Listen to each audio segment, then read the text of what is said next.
അങ്ങിൽ ഞാൻ ശരണപ്പെടുന്നു,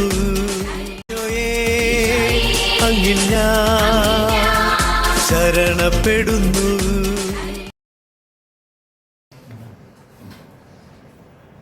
ദൈവകരുണയുടെ തിരുനാൾ സന്ദേശയാത്ര ഇതാ കണ്ണൂരെത്തിയിരിക്കുന്നു. കാരുണ്യത്തിൻ്റെ ഈ വലിയ സന്ദേശം ഈ കാലഘട്ടത്തിന് അത്യന്താപേക്ഷിതമാണ്. ലോകത്തിലെ പല സ്ഥലങ്ങളിലും യുദ്ധത്തിലും യുദ്ധഭീഷണിയിലുമായിരിക്കുമ്പോൾ മനസ്സ് നിറയെ അസ്വസ്ഥതയും സംഘർഷവും നിലനിൽക്കുന്ന ഈ സാഹചര്യത്തിൽ കർത്താവിൻ്റെ കാരുണ്യത്തിൻ്റെ സന്ദേശം കൂടുതൽ ഹൃദയങ്ങളിലേക്ക് കടന്നു വരണം. പ്രത്യേകിച്ച് ഉത്ഥാന തിരുനാൾ കഴിഞ്ഞുള്ള ഞായറാഴ്ച ഭാരതത്തിൻ്റെ അപ്പോസ്തലനായ വിശുദ്ധ തോമസ് ലീഹായുടെ ആ തിരുനാൾ ദിവസം കരുണയുടെ തിരുനാൾ കൂടെ നമുക്ക് ആഘോഷിക്കാം. നമ്മുടെ പ്രാർത്ഥന വഴി ലോകസമാധാനത്തിനും കരുണ ഹൃദയങ്ങൾ നിറയ്ക്കുവാനും പരിശ്രമിക്കാം.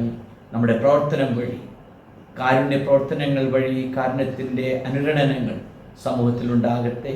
എല്ലാറ്റിലുപരിയായി ദൈവാനുഗ്രഹം നമ്മുടെ സമൂഹത്തിലേക്ക്, എല്ലാ മനുഷ്യരുടെയും ഹൃദയങ്ങളിലേക്ക്, ജാതിമത വർണ്ണവർഗ ഭേദമന്യേ എല്ലാ ഹൃദയങ്ങളിലേക്കും ദൈവത്തിൻ്റെ കാരുണ്യം, കനിവ് ഉണ്ടാകാൻ നമുക്ക് പ്രാർത്ഥിക്കാം.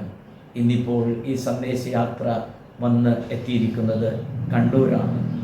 ഇത് കനിവിൻ്റെ ഊരായി, കാരുണ്യത്തിൻ്റെ ഊരായി തീരാൻ, അങ്ങനെ ഈ ഒരു സന്ദേശം ലോകം മുഴുവനും എത്താൻ സാധിക്കട്ടെ. ദൈവം അനുഗ്രഹിക്കട്ടെ. ഈ ഒരു സന്ദേശയാത്രയുമായി ഇവിടെ വന്നിരിക്കുന്ന എല്ലാവരെയും ആത്മാർത്ഥമായി ദൈവാനുഗ്രഹം ഉണ്ടാകാൻ പ്രാർത്ഥിക്കുന്നു. ദൈവം അനുഗ്രഹിക്കട്ടെ.